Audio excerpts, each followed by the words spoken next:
Ladies and gentlemen, welcome in once again to the Duval Dive. Of course, I am Kyle Nash, a student of the game. And I'm Travis Holmes with BigCatCountry.com. And you're listening to this thing on the Believe Podcast Network. Travis, we're still counting down to the draft, but we'll pull back behind the curtain. There's still a particular position where I feel like the Duval Devout have a little bit of what we call here on the show the lemon booty, right? And it occurred to me while we were doing our episode Wednesday with Emery Hunt that there's certain elements that may be very excited about getting a linebacker. And, well, I won't call out anybody yet, but I will bring up friend of the show, Radius Johansson, doing the thing. By the way, Radius, thank you for all your contribution on the Storm Surge podcast. That's right, Travis. He even talks smack on the UFL. It's friggin' great. Anyways, Radius jumps in. The Rams and Jags have had very different priority to roster building in the linebacker position.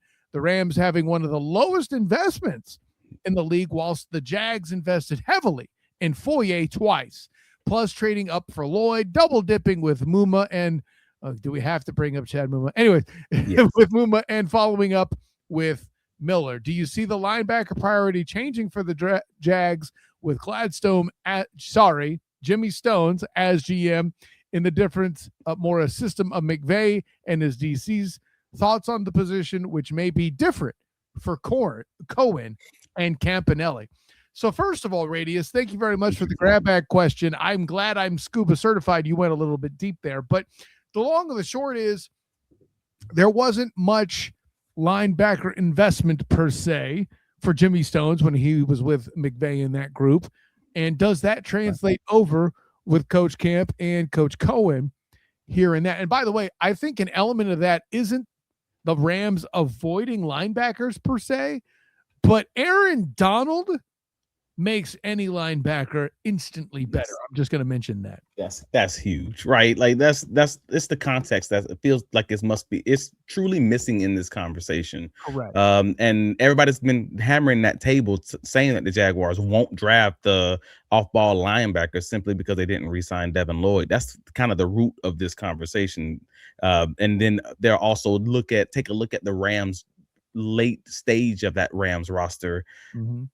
And then say, well, look at it. Obviously, the Rams didn't prioritize linebackers. And I'm like, I don't know if that 100% holds water. And I've been telling people all week, hey, we're going to talk about this on Friday. We're going to talk about this on Friday because I knew we would have Emery on Wednesday. We're talking draft prospects. Obviously, that's not the time to have this conversation. But I thought this might be a good time. So I'm happy we can kind of kick back and talk about it. Yeah, one more time to reference the Wednesday conversation with Emery Hunt, CBS Sports, and his draft analyst prowess, such that it is.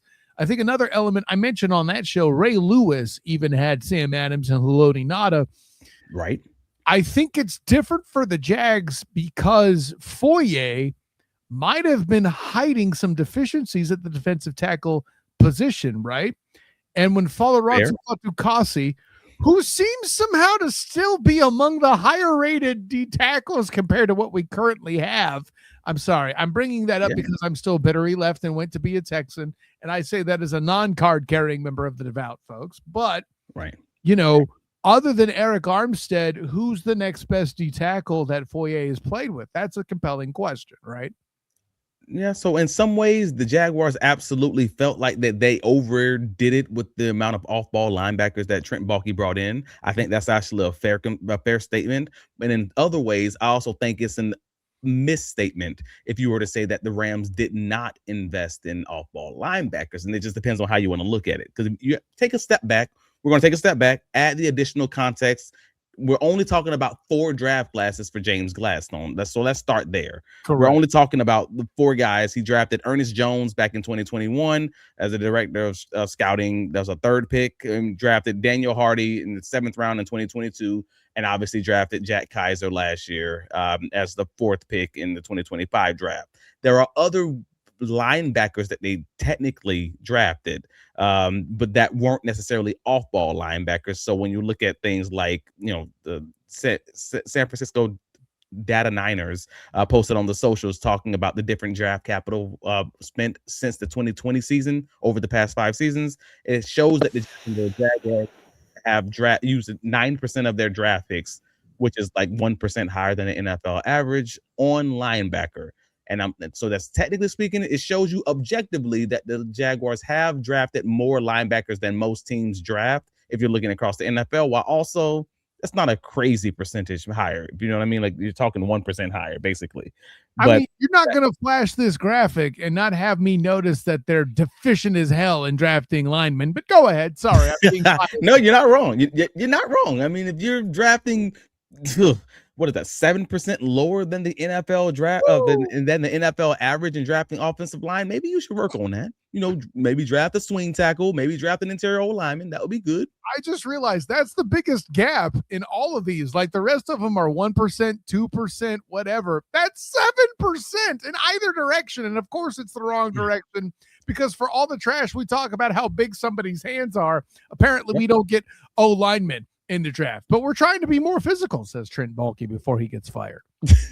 As he said, exactly why he got fired, because we want to get more physical, but I'm the one that's drafting these guys, and I'm not drafting guys who are more physical. Duh. Well, that means that, you probably weren't the best GM in that way.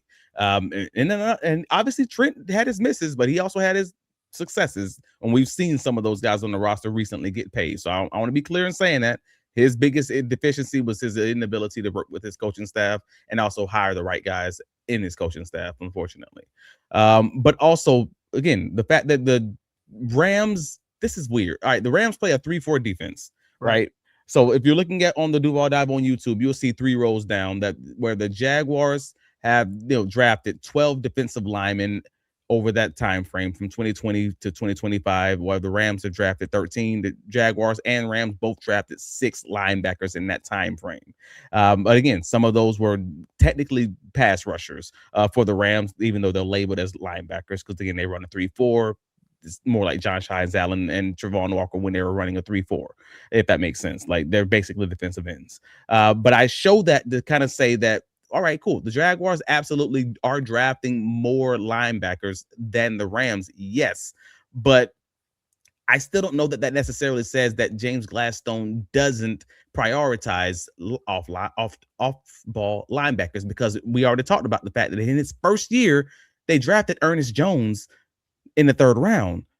The 3rd round kicks off at pick 65. Yeah. And the Jaguars currently are drafted at pick 56 in the draft. Like you're saying, that's a 9-pick difference in a draft that as we just talked about with Emory on Wednesday, is deep, but the rate that you can hit on the guy from 30 to 70 is basically the same.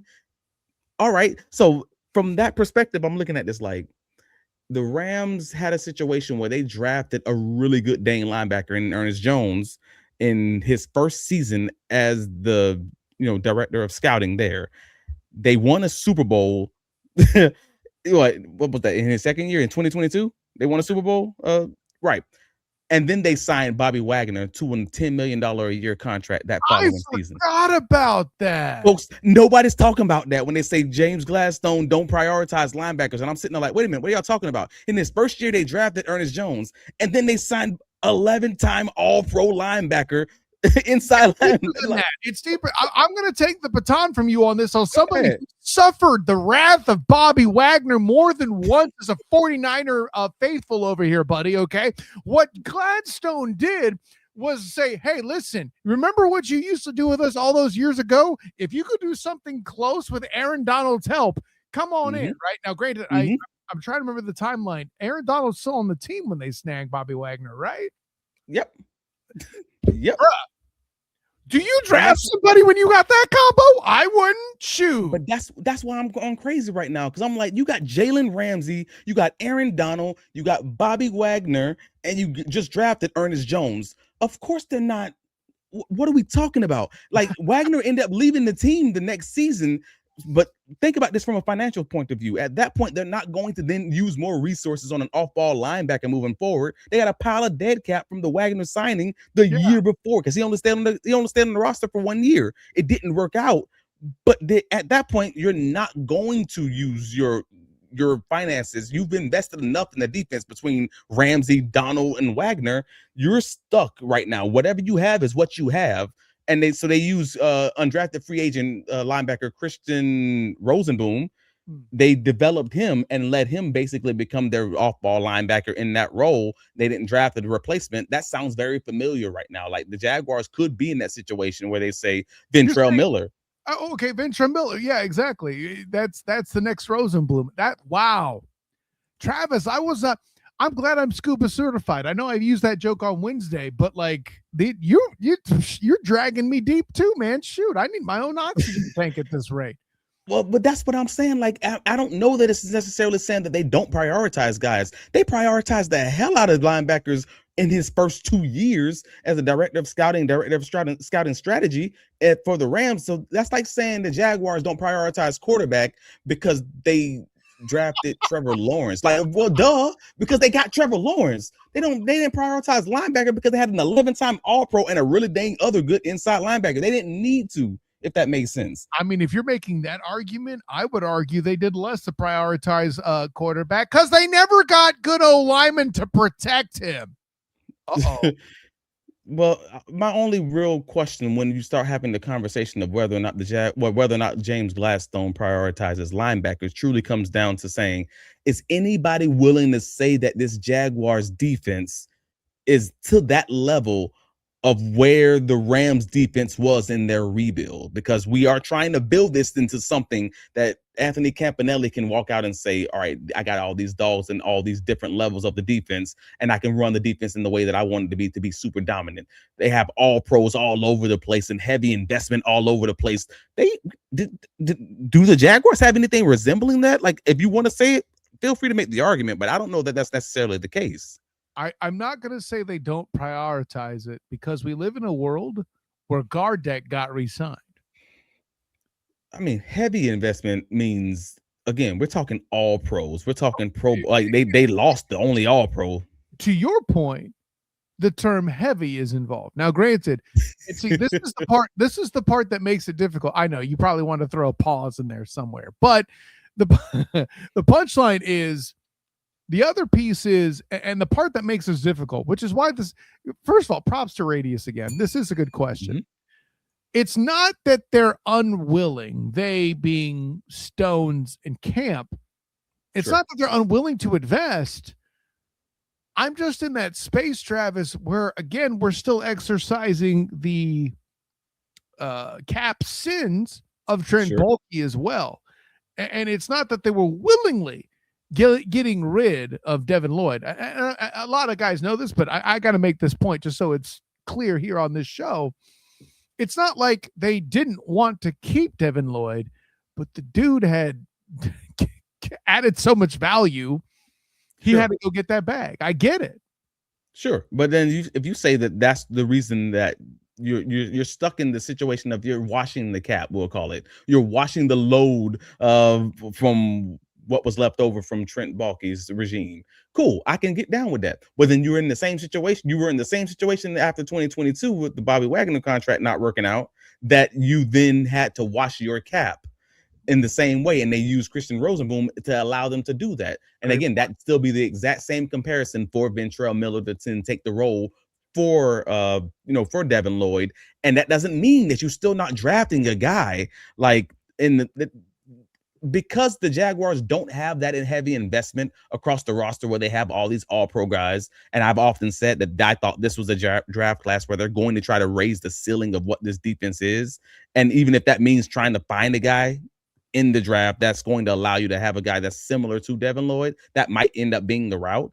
I personally think linebacker in the late second round, we are talking pick 56. That's freaking late, and especially in this draft class. Correct. Second round is not an over investment, and I don't think it's out of the realm of possibility, especially when you can put that up against comparison against, whether it's, well, again, not Bobby Wagner, but Ernest Jones. I think that's actually pretty apt, the comparison.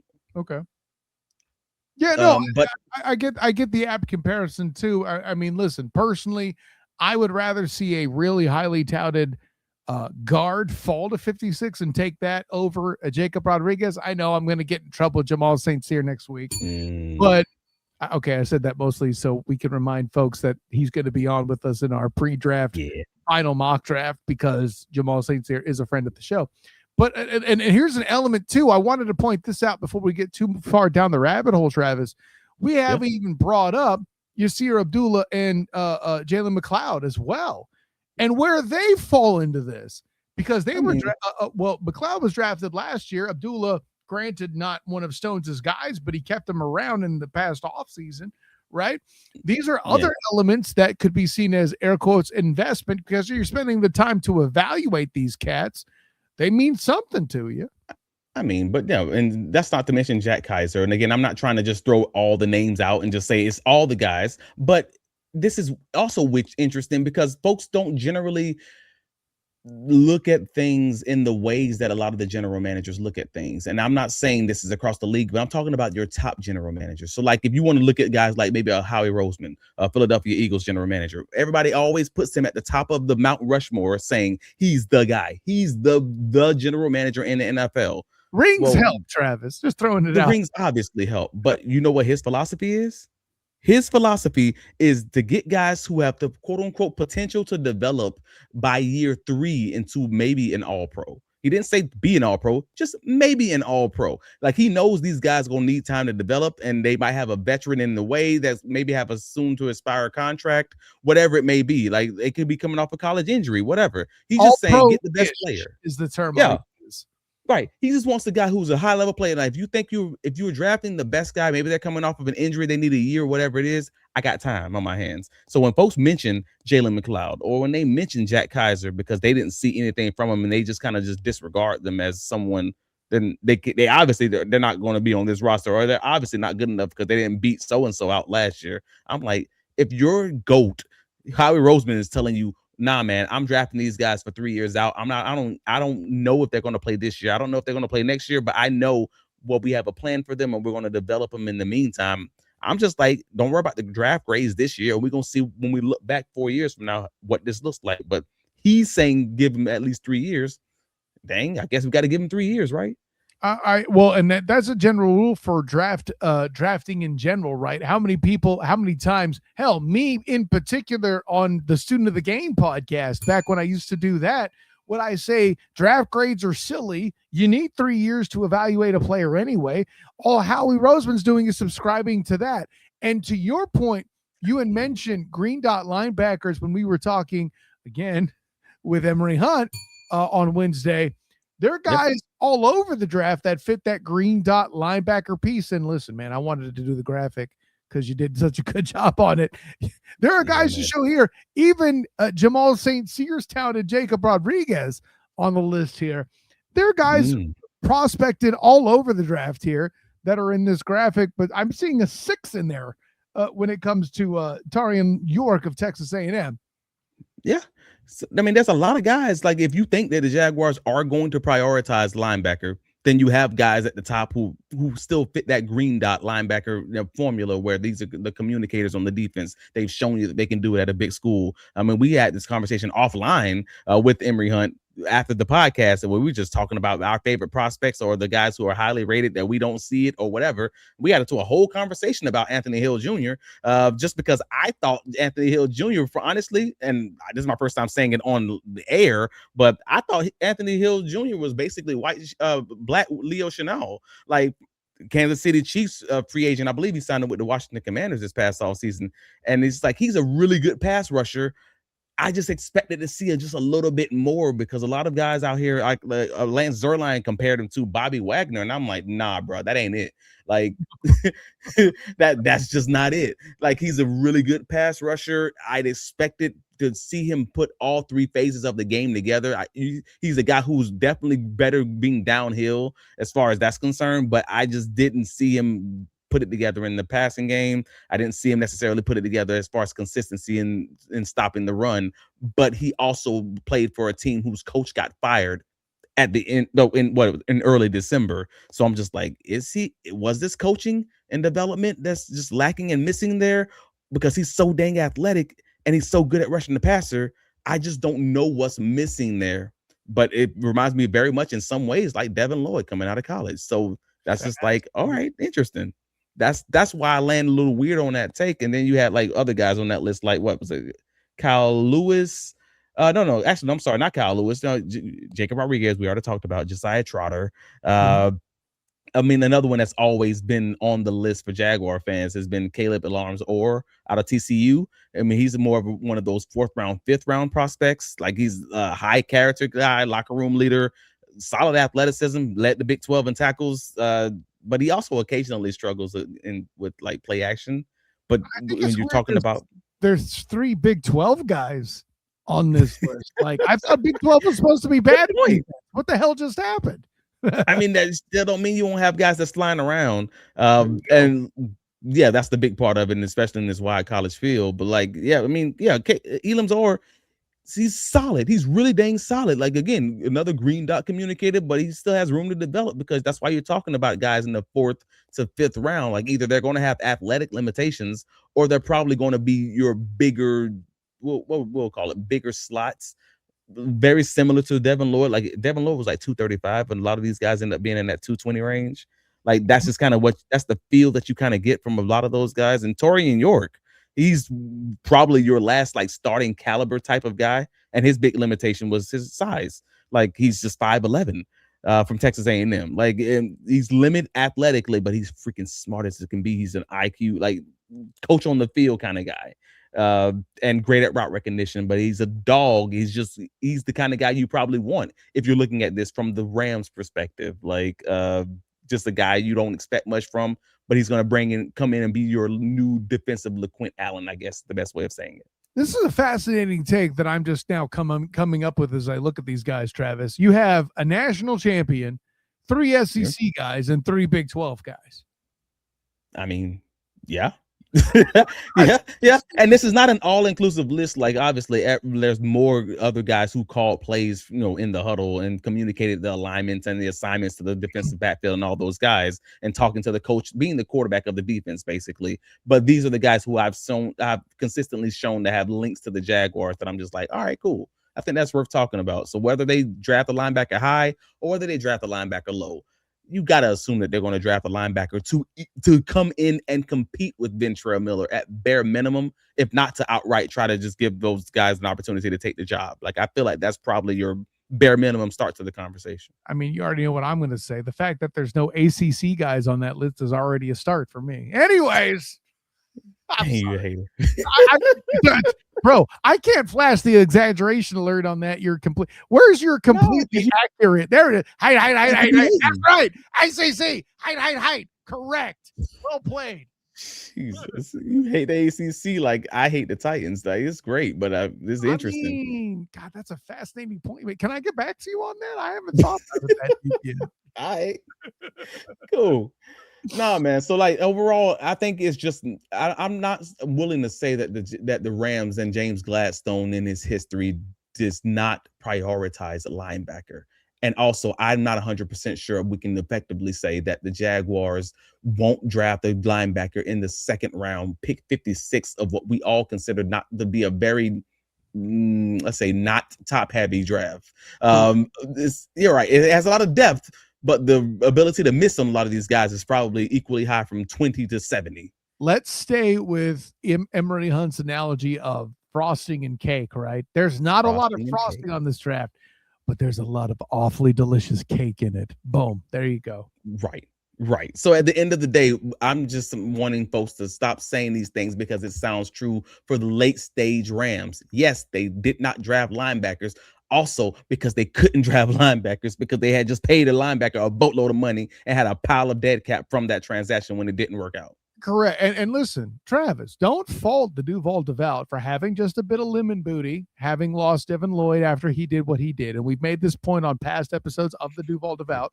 There's no guarantee that Devin Lloyd will repeat what he did in Carolina either.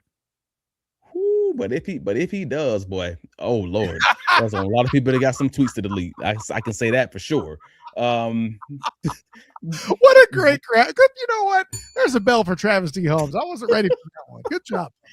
So nah, man. So If you're like at the listening on end the of the day, podcast, by the way, you got to go to the YouTube channel. Travis did a good job with that one. Check it out. no, so we good, man. But at the end of the day, wherever they go, whatever they draft at 56, I'm sure 50% of the fan base is gonna love it. 50% of the fan base is gonna hate it, unless it's somebody like Grayson Halton or they trade up for someone. For the most part, we're there.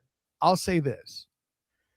When they draft a guard at 56, everyone not named Kyle Nash, a student of the game, is going to be pissed. I'm just saying. Probably. I can't even put an exaggeration alert for that because you're probably right. But at the end of the day, Bourne wins games, interior, old lineman. Let's do it. I'm here for it. But you just know that it might not pop. It might not result in a guy who's like immediately takes the spot. And that's the point. The whole 3-year conversation or the whole 2-year in development conversation. Draft and develop means sometimes you need time to develop. And that development may not take place until after the bye week in your rookie season or even your second season. So that's part of the conversation. But I just wanted to make sure we had that conversation, just saying, for sure, if they draft a linebacker high, so what? Just draft the right guy. And hopefully he takes the job. And if he doesn't, maybe he'll do it by year 2 because Ventrell Miller is also on the last year of his contract. You know what? I'm going to show the graphic again. This is how I win. I thought it might have been too much for the offensive guard take that I made, but for what you're saying, for what you just said, this is how I win. That's how it's done. Draft the right guy. That's where it lands. Right. Just draft the right guy. And it don't matter. Just leave here with something. And then rolls to Denzel. So we good. So I mean, you guys are already listening. So if you listen to us on the YouTube side, please click that like button. Please subscribe. Help us with the algorithm. It helps us significantly, and it costs you nothing. Also, think about becoming a channel member. Channel members get access to the podcast, the pre-recorded podcast early. So you get the days before everybody else is getting it. Basically, as soon as we record it, you guys hear it. So we appreciate you guys for being channel members, and also click that like button, comment. Help us out on the podcast side. If you're listening to us, click follow, rate and review us. It helps us out a lot. And follow us on YouTube, on TikTok, on X, Duval Dive on all the platforms. And BigCatCountry.com will have you guys covered with all the local coverage. And I don't know where you can be found, bro. Of course, I'm Kyle Nash, student of the game. You can find me on Twitter, Instagram, Threads, and Blue Sky at the SOTG. Find me on Facebook as the student of the game.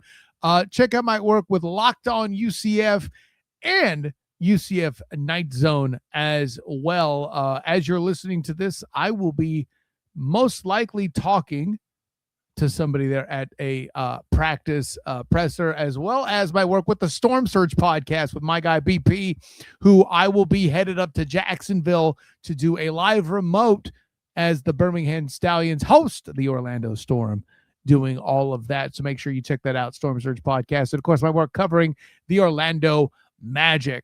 So, for my personal champion, Travis D. Holmes, for all you in the Duval Devout, this is Kyle Nash, student of the game. Until next time, everyone, class dismissed.